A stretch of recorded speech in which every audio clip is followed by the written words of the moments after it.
जिसमें कि किसी भी प्रकार की गंदगी, सीवर या गंदा नाला या सौ का दागरेज, सौदा या मरे हुए जानवर या कोई भी कचरा हम नदी में नहीं फेंकेंगे।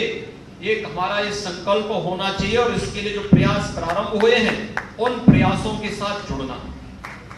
अक्सर होता है, हम लोग देखते हैं, लोगों की एक मान्यता रही है, प्रारंभ से रही है हिंदू समाज में, अंतिम संस्कार करने की 3 प्रकार की परंपराएं रही है।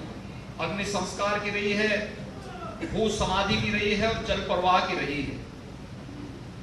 हमें जल प्रवाह से हर प्रकार से अपने को दूर करना पड़ेगा।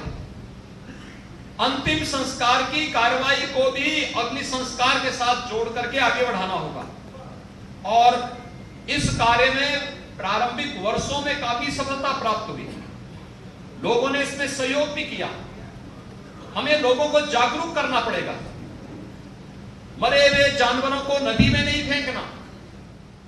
गांव से जुड़े हुए जितने भी गांव के सिवर हैं, गांव के ड्रेनेज हैं, इनको भी नदी के ओर नहीं जोड़, नदी की तरफ न डाल करके इनके लिए अलग से व्यवस्था बनाना।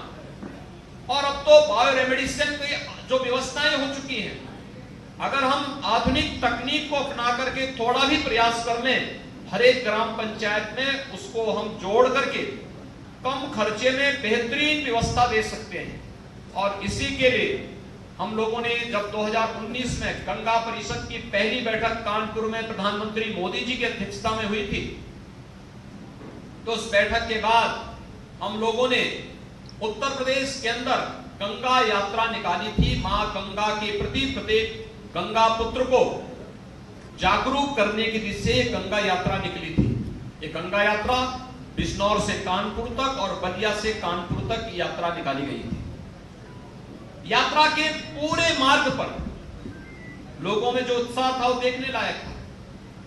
इसमें अनेक कार्यक्रम चले थे कि हमें गंगा के तटवर्ती क्षेत्रों में मां गंगा के दोनों ओर के जो कमांड एरिया है उससे बाहर भी 5 किलोमीटर के दायरे में दोनों ओर हम क्या व्यवस्था कर सकते हैं, खेती का कौन सा मॉडल लागू करें।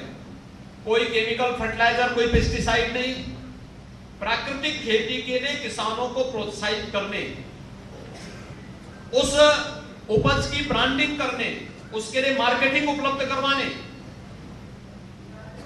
मां गंगा के दोनों तटों पर 5 किलोमीटर के दायरे पर बागवानी की विशेष खेती के लिए प्रोत्साहन करने, गंगा नर्सरी और गंगा उद्यान को विकसित करने, गंगा पार्क की स्थापना करने, गंगा घाट की स्थापना करने और हर एक स्तर पर कहीं भी कोई भी गंदगी इस क्षेत्र में न आने पाए, इसके लिए एक व्यापक जागरूकता का कार्यक्रम 2019 में मां गंगा के तटवर्ती क्षेत्रों में, इस पूरे क्षेत्र में एक गंगा यात्रा के माध्यम से यह कार्यक्रम 2020 में उत्तर प्रदेश सरकार ने यहां पर आयोजित किया था। उसके अच्छे परिणाम भी आए, लेकिन आप जानते हैं विगत 2 वर्ष से कोरोना जैसी महामारी के कारण पूरी विश्व मानवता के सामने जो चुनौती आई है, उस कोरोना प्रबंधन में सरकार और सरकार की पूरी मशीनरी व्यस्त होने के कारण इसमें जो अपेक्षित गति आनी चाहिए थी उसमें कुछ कमी तो आई, लेकिन